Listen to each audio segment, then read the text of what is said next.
El viernes por la noche, el reloj de Lucía vibró, anunciando un mensaje que cambió su rostro. Pagué la cuenta y lo vi en la pantalla. Sesión nocturna confirmada a las 23:30. Durante un mes, observé cómo este reloj registraba paseos nocturnos y picos de pulso a medianoche. Y siempre el mismo nombre. Audrey Jem. Esa noche, mientras ella se duchaba, cogí el reloj inteligente para poner la alarma y en la pantalla apareció un historial con varios entrenamientos. Martes 0:10 carrera libre. Jueves 23:55 entrenamiento circular. Sábado 0:20 estiramientos. Arriba había mensajes fijados.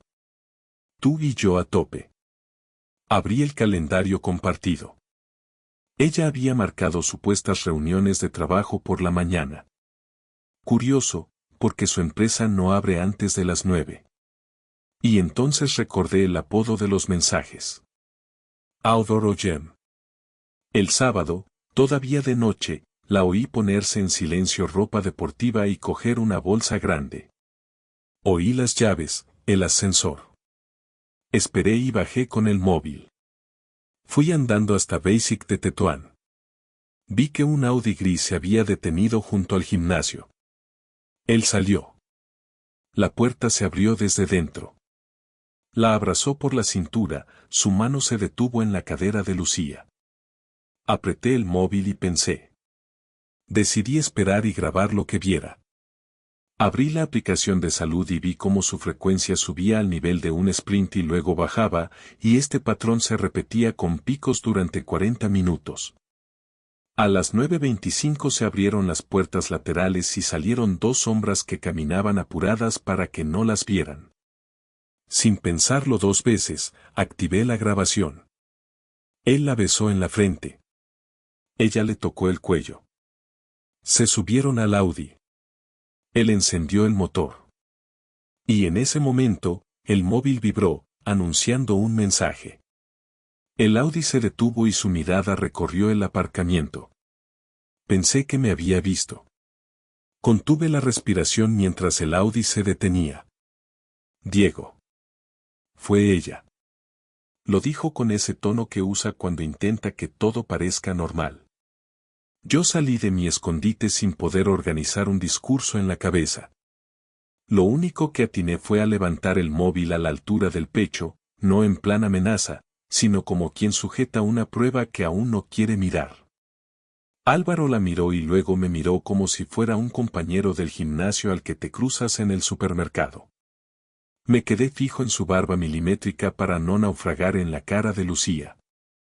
Ella empujó la puerta del copiloto y salió del coche. Entonces todo lo raro se volvió más raro todavía. El reloj de Lucía vibró y yo, que ya me había aprendido los ritmos, supe por la duración de la vibración que no era una notificación cualquiera. Era un mensaje largo. El Audi seguía con el motor encendido. No dije nada. Ella dijo que había venido antes a entrenar para no cruzarse con la gente de la tarde. Y añadió que Álvaro la había ayudado con un ejercicio de técnica. Lo dijo con una serenidad que casi me hizo sentir vergüenza a mí por sospechar. Casi. Porque el smartwatch volvió a vibrar con el mismo patrón y en mi móvil apareció un reflejo de la notificación compartida. Audrey Jem. Hoy has reventado. Te lo mereces. Mañana te llamo para ajustar horarios. El brazo levantado me atravesó el estómago como un puñetazo. Yo levanté las cejas y miré a Lucía. Ella tragó saliva. Álvaro cortó motor y el parking se quedó en silencio de domingo. No monté el numerito. Me mordí el impulso, guardé el móvil y dije que todo bien, que luego hablábamos, que no quería llegar tarde a casa porque tenía que sacar al perro de mi hermana. Una mentira de manual a las 9:30.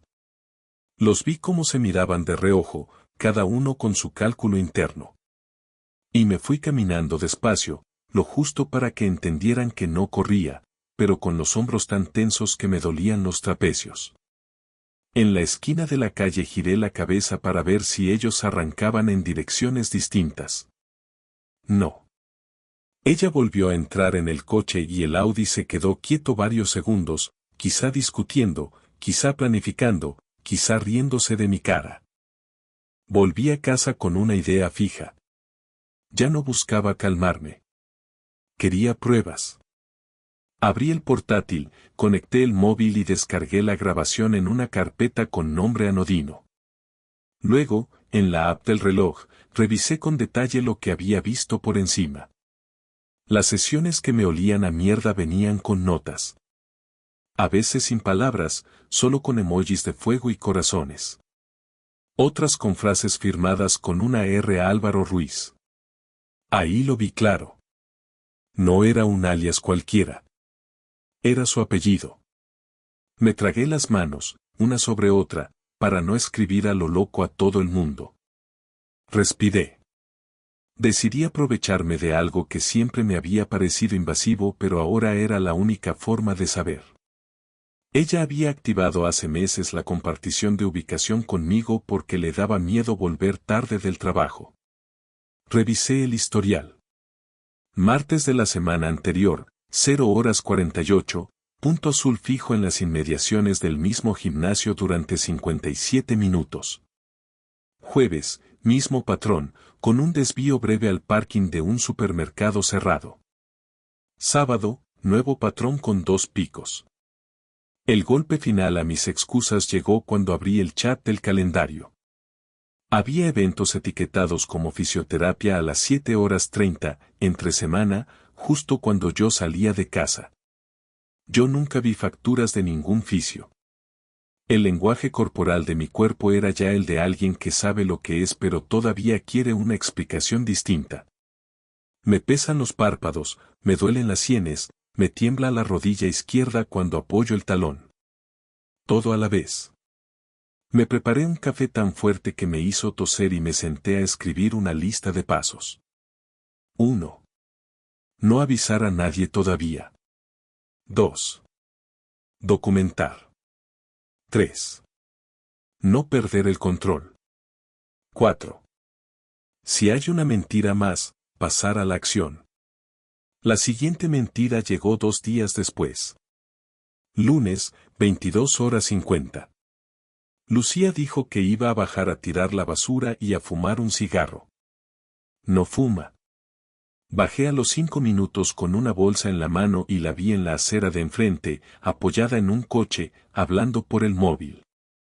Me hice el distraído y, mientras pasaba, oí su risa de complicidad. Álvaro, lo de mañana temprano me viene bien. No usó su nombre, pero el tono fue suficiente. Volví a subir con la cara caliente y el estómago ardiendo. En la mesa del salón estaba su reloj cargando. Lo giré con cuidado, abrí los mensajes en la versión del reloj que te muestra conversaciones recientes y ahí estaba. Adoro Gem. Te recojo abajo y entrenamos en la sala pequeña. Tengo llave desde las 7:00. Puse el reloj como estaba, me lavé la cara con agua fría, me cambié y dejé preparada la mochila con una batería externa y una chaqueta oscura. Martes a las 6:50 estaba en el portal, con la gorra otra vez. Vi el Audi gris doblar la esquina y aparcar en segunda fila, justo delante de nuestro portal. Lucía bajó fresca, con una coleta alta y labios con brillo. Se subió al coche sin mirar a los lados. Yo salí con 2 vecinos para disimular, crucé la calle como si fuera al cajero y me quedé en el mismo punto donde el día anterior me había escondido en el parking del gimnasio. A las 7:10 tenía el plano perfecto. El Audi, la entrada lateral, ellos dos en un movimiento coreografiado de quien se conoce cada gesto. Grabé. Respiré. Guardé la grabación en la nube. En ese momento, más que ira, apareció una tristeza densa que me hizo bajar el móvil y mirar mis zapatillas. Esta vez ya no era sospecha. Era un acto repetido, planificado, con una confianza que no se improvisa en una semana. Volví a casa y trabajé como pude. A mediodía, Lucía me escribió que iba a comer con una compañera porque le venía fatal volver. Le dije que ok. A las 15:15 su ubicación la situaba a 2 manzanas del gimnasio, no en su oficina. Al rato, recibí un mensaje suyo. Llego más tarde, reunión. Eso me dio el empujón que me faltaba. Reservé una cita con un abogado de familia en Chamberí. Guardé los vídeos, bajé a una copistería del barrio y pedí que me imprimieran fotogramas con fechas y horas. Mientras las páginas salían por la bandeja, noté las piernas flojas y tuve que sentarme. El chico de la copistería me preguntó si estaba bien. Le dije que sí con una voz que no sonaba a mí. Un poco antes de las 18 horas, con la carpeta ya preparada y las manos secas de tanto sudor, oí la llave en la puerta. Ella entró con una bolsa del gimnasio como si viniera de hacer yoga. Me miró un segundo, ese segundo en el que ambos saben que uno sabe y el otro duda de cuánto sabe, y me dijo que llegaba molida porque el entrenador la estaba exprimiendo. La miré sin pestañear y le pedí que se sentara. Ella dejó la bolsa en el recibidor como un ancla y, por primera vez en mucho tiempo, evitó el contacto visual. Yo respiré hondo, acerqué la carpeta y dije con una calma rara incluso para mí que necesitaba que me contara la verdad en ese momento. Ella juntó las manos como cuando reza en silencio y asintió despacio. Me preparé para escuchar una historia enrevesada. Lo que vino fue peor. Vinieron medias verdades con olor a excusa, y vinieron con la seguridad de quien cree que el otro está dispuesto a comprar cualquier cosa por conservar la paz de casa. Dijo que estaba entrenando en serio. Que a esas horas había menos gente en la sala, que ella se sentía a gusto y que yo no entendía lo que era proponerse una meta. Yo escuché sin mover un músculo de la cara. Dijo que Álvaro era un profesional y que sí, que a veces la recogía para no hacerla caminar de noche, que no pasaba nada y que yo estaba imaginando películas. Le pedí que me mirara a los ojos para decirme que no había nada más. Respiró. Asintió. Lo hizo con una rapidez que sonó a guión. Entonces puse el primer video en silencio, sobre la mesa. Ella miró la pantalla sin tocarla. Vio el Audi. Se vio a sí misma saliendo por la puerta lateral. Vio su mano en el cuello de él. Su nariz vibró como cuando se aguanta el llanto con rabia. Alzó la vista y se defendió con una frase cortante. Fue un gesto de cariño. Me ayudó con una lesión. No sabía que estabas allí. Sentí una mezcla rara de pena y de desprecio por ese tipo de frase. Abrí otra foto. Su reloj con mensajes. Fuego y corazones. Le pregunté si alguna vez había tenido una sesión de entrenamiento a medianoche cuando entrenábamos juntos en primavera. No contestó. Le pregunté si alguna vez me había dicho que tenía un entrenador fuera del horario normal. Dijo que ya sabía cómo soy de celoso. Esa palabra me provocó un calambre. No soy celoso. Soy observador cuando algo huele a escondite. Le expliqué con voz plana que la ubicación decía otra cosa. Que su calendario decía otra cosa. Que su cara a las 7:10 del parking decía otra cosa. Ella apretó los dientes y dijo que me estaba pasando, que aquello era una invasión de su intimidad y que yo no era su carcelero. Lo dijo con fuerza, y por un segundo me hizo dudar de mí. Por un segundo. Le pedí algo simple. Le pedí que llamara a Álvaro y que pusiera el manos libres para aclararlo. Se levantó de golpe, fue al baño y se encerró. Oí agua. Oí un sollozo ahogado. Oí un mensaje de audio que no pude escuchar, pero la duración me dijo que estaba avisando al otro. Me miré en el espejo del salón, me vi con ojeras de golpe y un gesto que no me conocía. Cuando salió, traía los ojos enrojecidos y una decisión tomada. Dijo que yo la estaba asfixiando, que necesitaba espacio, que el gimnasio era su refugio. Dijo que estaba agotada del trabajo y que yo me había vuelto gris. cada palabra era una astilla. Le dije que el refugio no suele aparcar en doble fila a las 7 de la mañana frente a tu portal. La tensión subió un grado más cuando su smartwatch vibró varias veces seguidas. Lo miró, no lo abrió y lo acercó disimuladamente al pecho como si fuera un colgante que necesita calor. Abrí la puerta del balcón para respirar. Ella aprovechó para escribir rápido al móvil. No dije nada. Me senté de nuevo y le solté lo que llevaba unas horas cocinando. He grabado en el parking. He guardado tus horarios. He pedido cita con un abogado. O me dices la verdad y decidimos qué hacer, o sigo adelante. Se sentó por fin, se quedó mirando una mancha de la mesa y habló. Dijo que él la estaba ayudando a ponerse en forma para una competición interna del gym y que sí, que a veces habían tomado un café después y que eso era todo. Dijo que yo estaba creando una historia. Apoyé el codo en la mesa, junté los dedos y recordé la secuencia exacta de esa mañana. Le pedí que me explicara el beso en la frente. Dijo que fue de amigo. Dijo amigo y sus ojos se movieron hacia la izquierda, su gesto de siempre cuando miente. Guardé esa observación como quien mete un cuchillo en la funda. Le mostré el segundo video. El de ese día, a las 7:07, cuando el Audi se detuvo frente al portal. Ella cogió el móvil como para apagar la pantalla y lo que apagó fue su cara normal. Me lanzó una frase desesperada. No fue lo que estás pensando. La frase más vacía que existe cuando todo ya está a la vista. Le pedí que saliéramos a dar un paseo para evitar gritos. Bajamos por General Ricardos, en Carabanchel, sin mirarnos. Ella caminaba rápido, como si quisiera llegar a una meta que la salvara.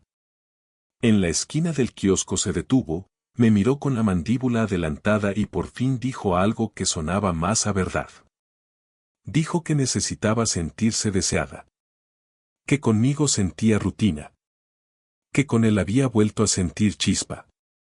Lo dijo con esa crueldad limpia de quien cree que la sinceridad brutal es una especie de absolución. Yo sentí un agujero en el estómago y un pinchazo en la nuca. Le pregunté si se habían acostado. Bajó la mirada y jugó con el cordón de la sudadera. Dijo que no. Lo dijo demasiado tarde y con la voz deshecha. Se me tensaron las manos sin que yo las mandara y tuve que meterlas en los bolsillos para no golpear una farola.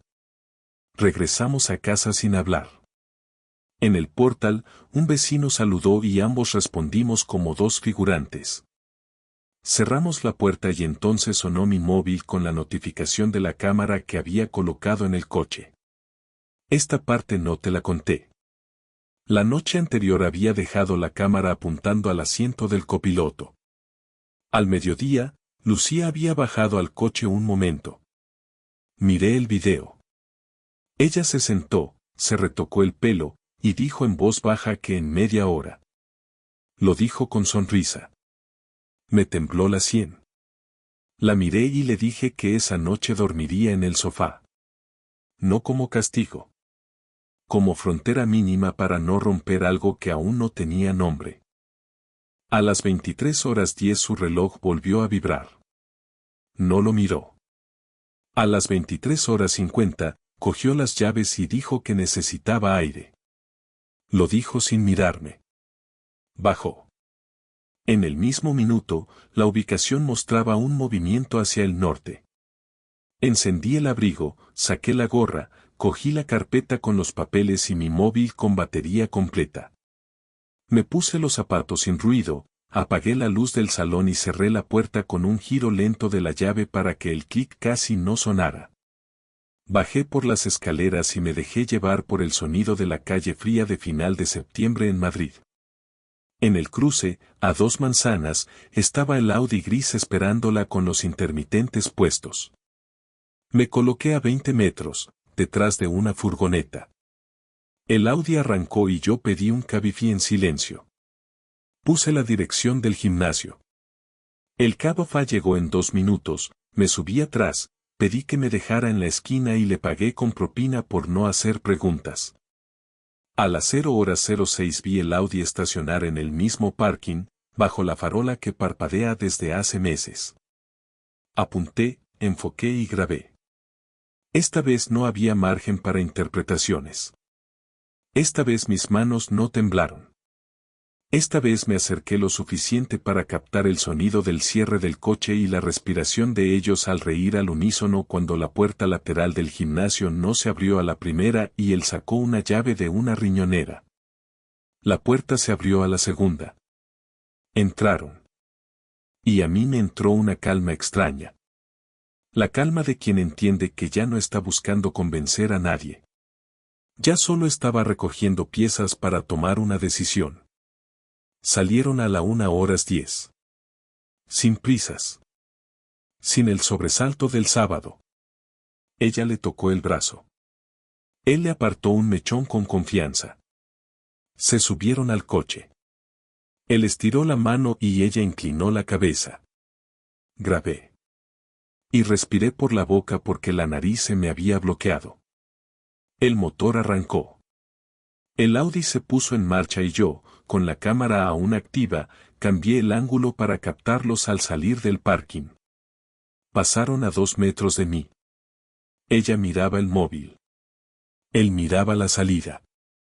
Mi nombre sonó en mi cabeza como un eco. Diego, me dije, ya. Y crucé la calle para volver a casa con el video definitivo en el bolsillo y una decisión hirviendo a fuego vivo en la garganta. La venganza no fue un grito ni un plato roto. Fue una lista, fría y concreta, escrita en una libreta con la letra más pequeña que uso cuando no quiero darme margen para divagar. Era jueves cuando la ejecuté. Primero, banco. Teníamos gananciales. Abrí una cuenta solo a mi nombre y cambié la domiciliación de mi nómina. Cancelé la tarjeta adicional de Lucía vinculada a mi crédito. Lo hice con educación, con documentos y con una respiración medida que sorprendió a la gestora. Sentí mis dedos calientes al firmar. Segundo, vivienda. No cambié la cerradura porque sé lo que marca la ley, pero pedí cita para una separación de hecho con medidas en un despacho de Chamberí. Preparé un inventario de bienes con fotos y números de serie. Tercero, móvil y suscripciones. Cambié contraseñas de Netflix, Prime, Spotify y el almacenamiento familiar. Nada de insultos. Nada de notas dramáticas. Un paso atrás en lo cotidiano que lucía como indiferencia pero a mí me sirvió de cuerda a la que agarrarme. Cuarto, trabajo. Informé a mi jefe en Atocha que no estaría al 100% unos días por razones personales. Me ofreció teletrabajo y lo acepté sin heroicidades. Quinto, gimnasio. Había algo que no podía dejar como mera anécdota. Pedí una reunión con el responsable del centro.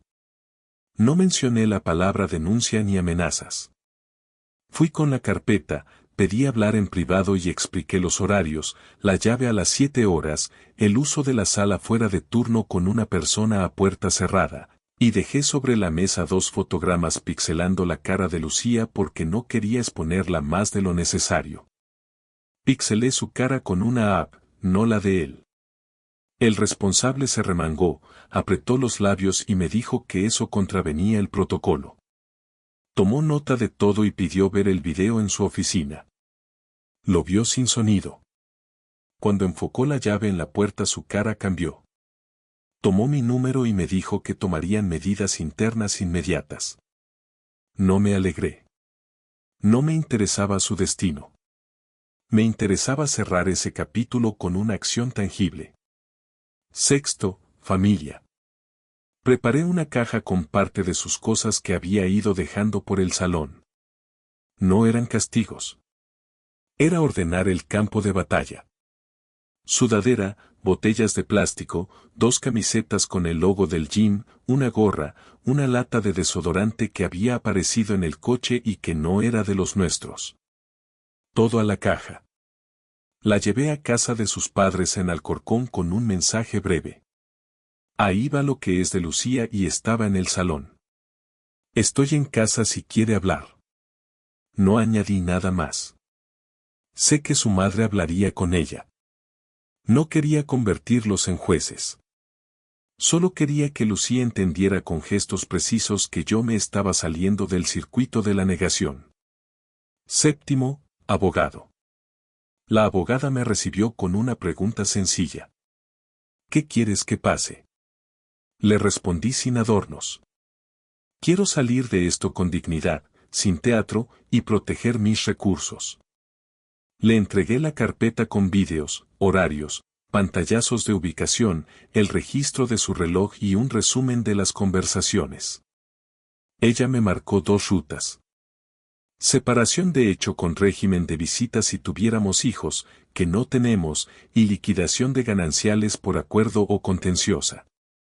Me explicó tiempos y me advirtió de que la prueba en video en el parking no es una infidelidad consumada a efectos legales en términos de la indemnización, pero que suma en negociación. La escuché con alivio triste. Le pedí que preparara un borrador de acuerdo con estas líneas. Lucía sale del piso en un mes como máximo. Gastos comunes a la mitad hasta la venta o la adjudicación. Cuentas separadas desde hoy. Coche para mí porque soy quien lo usa para trabajar. Ella se queda con los muebles que trajo al casarnos y con el fondo de inversión a su nombre que no entra en gananciales. Nada de venganza teatral. Venganza útil. Octavo, escena directa. No quería gritos. No quería humillación pública. Pero sí quise un gesto físico que a mí me ayudara a poner el punto y seguido. Esa tarde, después de hablar con el responsable del gimnasio, me fui al parking con una caja de cartón plana y un sobre. En la caja metí una copia en papel de los fotogramas del video, el resumen de la app de salud y una carta escrita a mano de 3 párrafos. Decía lo que has oído aquí, pero en modo telegrama. He visto lo que hay. No voy a competir con nadie por tu atención. A partir de hoy, plan de salida. En el sobre metí la propuesta de la abogada impresa. Volví a casa y me senté con la caja en las rodillas.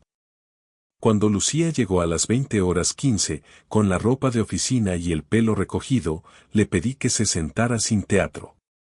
Puse la caja sobre la mesa y el sobre encima. Le dije que todo estaba explicado ahí y que, por primera vez en 15 días, yo no iba a hacerle preguntas.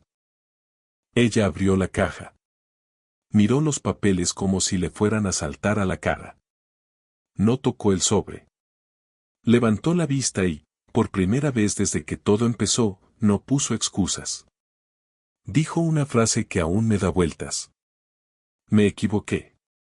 Lo dijo bajito y sin apretar la mandíbula. No fue un mantra.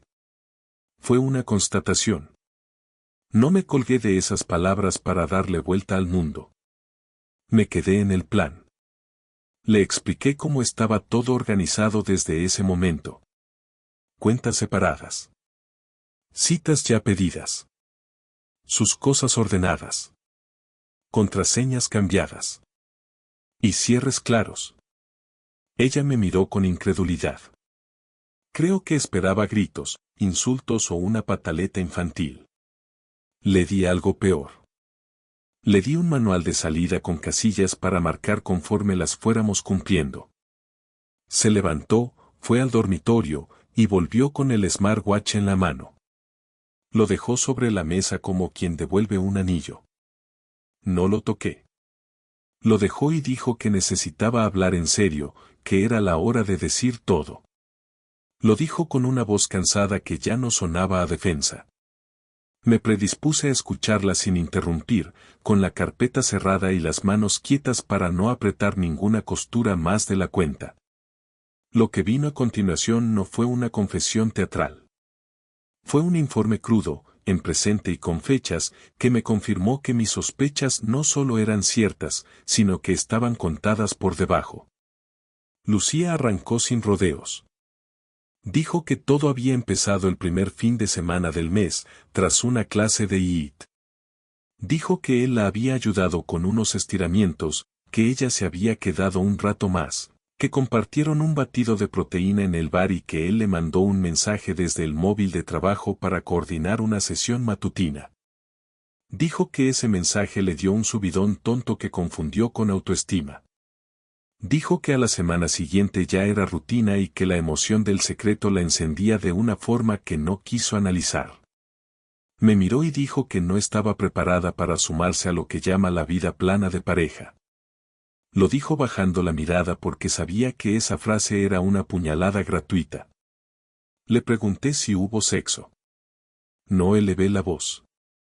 No quería eufemismos. Quería hechos. Apretó los labios.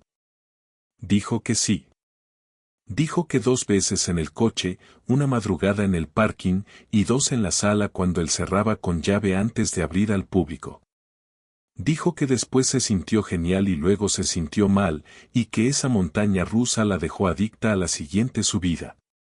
Dijo que no me dijo nada porque yo no pregunté y porque tenía miedo a perder la casa que le gusta y la imagen de pareja que muestran nuestros amigos. Dijo, por fin, que no estaba enamorada de él, sino enganchada a la sensación de escaparse de su propia vida. Cada frase me pegó en un lugar distinto del cuerpo. Me ardían las orejas, me pesaban los hombros, me picaban los ojos, pero no lloré. No por orgullo. Porque estaba en modo operativo. Le conté, con la misma frialdad, el plan que ya estaba activado. Le dije lo del banco, lo del gym, lo de su familia, lo del abogado. Lo escuchó con sorpresa y algo de pánico. Dijo que necesitaba tiempo. Dijo que no quería perderlo todo por un error que ahora veía gigantesco. Dijo que podíamos ir a terapia. Dijo varias veces la palabra terapia y me sonó a flotador lanzado tarde. Yo le agradecí que pusiera palabras a los hechos. No fui irónico. Le dije que agradecía que por fin hubiera realidad en la conversación. Y le dije también que ya no confiaba, que mi cuerpo se había encargado de avisarme con anticipación y que yo no pensaba ignorarlo otra vez. Entonces vino lo que podríamos llamar nuestro último cara a cara real. Durante 1 hora hicimos preguntas prácticas. ¿Quién se iba a ir del piso? ¿Cuándo? ¿Qué decir a los amigos? ¿Cómo comunicarlo en el trabajo si preguntaban? ¿Qué hacer con el coche, con el seguro, con la hipoteca? Ella propuso quedarse 2 meses para ahorrar y buscar dónde ir. Yo le dije que 1 mes. Ella pidió compartir el dormitorio mientras tanto. Yo le dije que no. Ella pidió la cama del dormitorio de invitados que usamos de despacho. Yo accedí. Ella intentó sacar el tema de volver a intentarlo en unas semanas. Yo le dije que no me pidiera promesas en caliente. Hubo un momento en el que se quebró. Dijo que no quería divorciarse. Dijo que le daba miedo la soledad. Dijo que conmigo se sentía segura aunque se aburriera. Esa frase lo resumía todo. Yo le contesté sin crueldad que el matrimonio no es una póliza de seguridad. Es elegir cada día. Y que ella había elegido otra cosa durante semanas, a escondidas y con planificación. Le recordé el Audi a la puerta del portal, la llave a las 7 horas, las notificaciones con emojis, mi nombre pronunciado en el parking con voz tranquila como si yo fuera el raro. Dijo que lo entendía, que se odiaba y que estaba perdida. Yo no había pensado en humillarla. Había pensado en protegerme. Cerramos la conversación sin abrazo. Teníamos una cita con la abogada 2 días después para formalizar medidas. En esas 48 horas hubo actos pequeños que duele contar. Ella me dejó una taza de café por la mañana con una nota. Hoy sí me he quedado en casa. La taza se quedó fría encima de la mesa. Yo no la toqué. Yo salí a correr al parque de San Isidro para vaciar la cabeza. Volví con la camiseta pegada y la garganta como papel de lija. Ella estaba en la mesa del comedor con el portátil abierto y ojeras profundas. La tarde antes de la visita a la abogada recibí una llamada del responsable del gimnasio. Me informó de que habían suspendido al entrenador de empleo mientras revisaban el uso de instalaciones y horarios. Me dijo que lamentaban lo ocurrido. Me ofreció la baja sin coste. Agradecí la llamada con pocas palabras. No busqué victoria.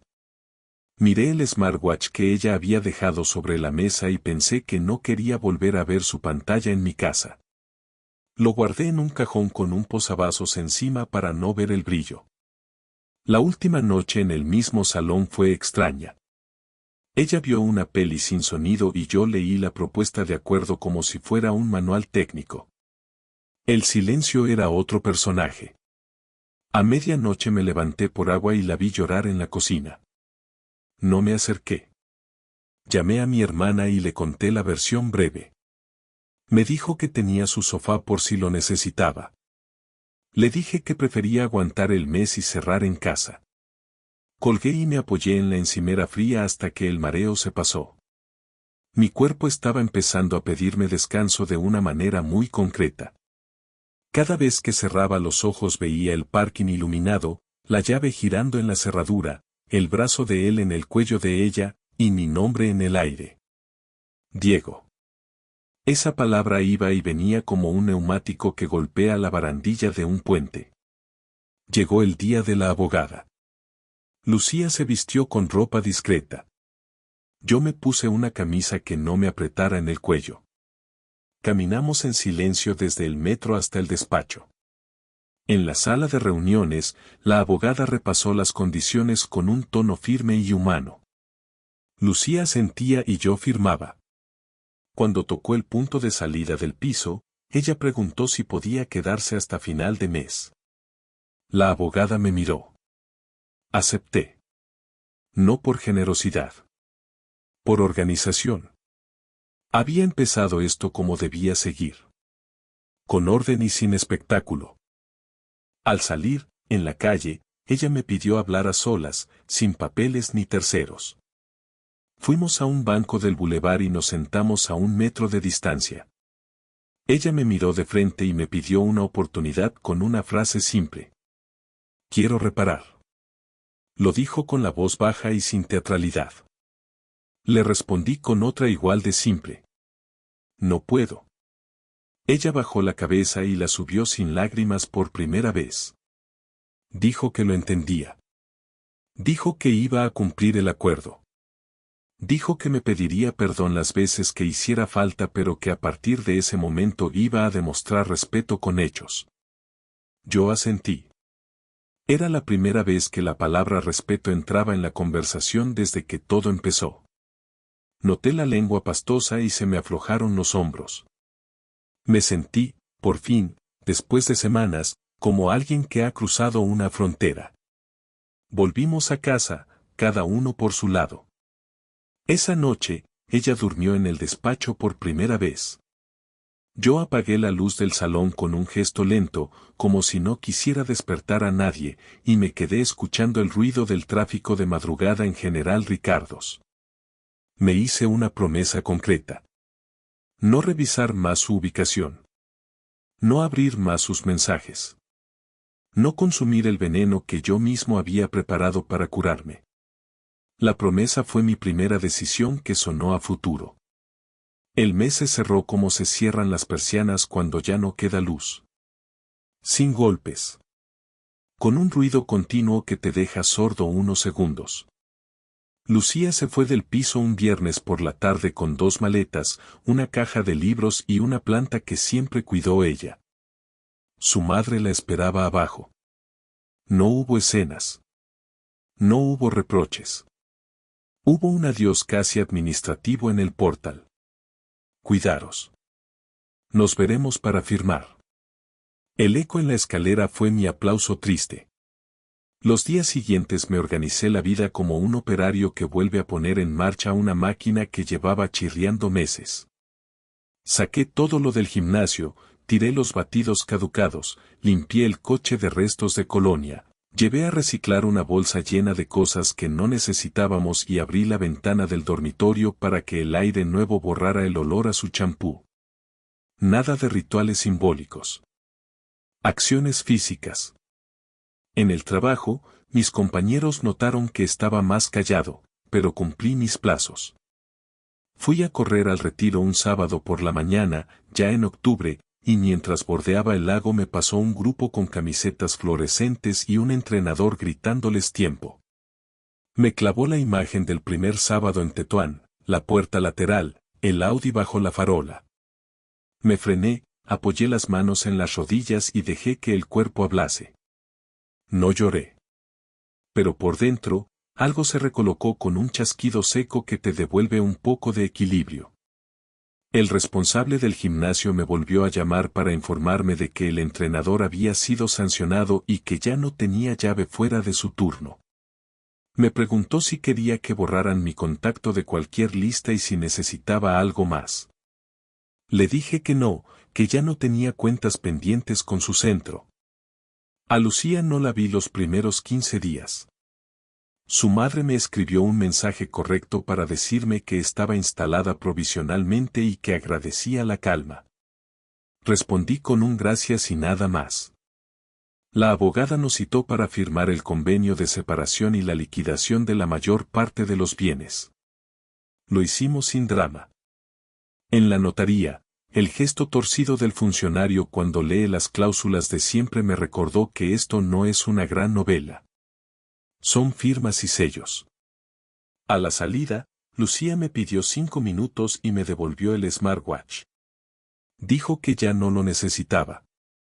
Yo lo miré en su mano, con la correa rosa, y me pareció un juguete caro que había servido de sirena de incendio. Lo acepté y lo dejé en el sobre sin mirarlo. La última conversación de verdad la tuvimos en un bar de la plaza de Oporto, de pie, con una caña sin alcohol en mi mano y un agua con gas en la suya. No hubo retorno. Hubo claridad.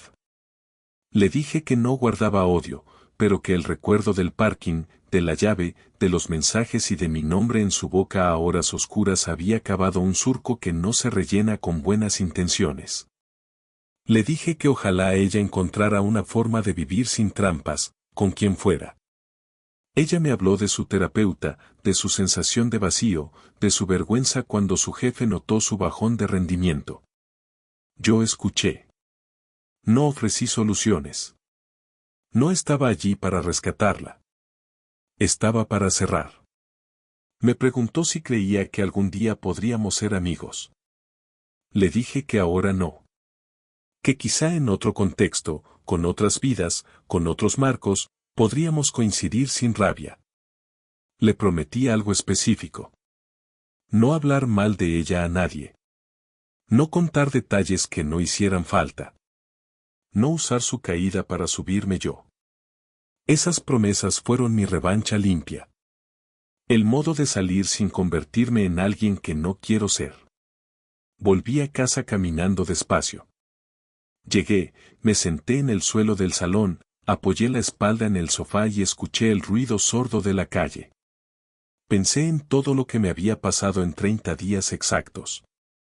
El primer mensaje en su reloj en una terraza de lavapiés. Los picos de pulsaciones a medianoche. El Audi gris bajo la farola del parking. La llave girando a las 7 horas. Mi nombre con ese tono tranquilo.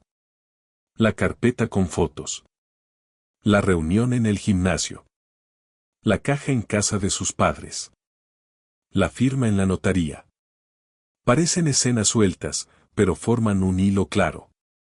El hilo de alguien que, al darse cuenta de que le están quitando el suelo, decide medir, documentar, mover, cortar y seguir. No te digo que esté bien. Te digo que estoy en pie. Que duermo mejor. Que como sin ese nudo. Que cuando corro, mis pulsaciones son mías y no una notificación prestada en la muñeca de otro. Que hay días en los que el recuerdo muerde y otros en los que apenas roza. Que he dejado de leer el chat de actividad y que he aprendido a llevar las manos quietas cuando la rabia quiere que apriete algo. Que ya no quiero explicaciones nuevas ni excusas revisadas. Que si alguna vez vuelvo a estar con alguien, será con la certeza sencilla de que mi nombre no sonará en un parking a hora cerrada. Esto me enseñó una cosa muy concreta. Que el deseo puede servir de coartada para muchas decisiones cobardes y que la dignidad, si no se defiende, se oxida sin hacer ruido. En un mes, todo se vino abajo y se colocó de otra manera. No hay épica en esto. Hay pasos. Hay firmas. Hay cajas. Hay llamadas. Hay un reloj que ya no vibra en mi mesa. Y hay un hombre, yo, que se levanta un sábado, prepara café, abre la ventana, respira el aire frío de Madrid y siente, por fin, que la casa está en silencio de verdad y no en silencio de mentiras. Ese silencio es el punto final que necesitaba.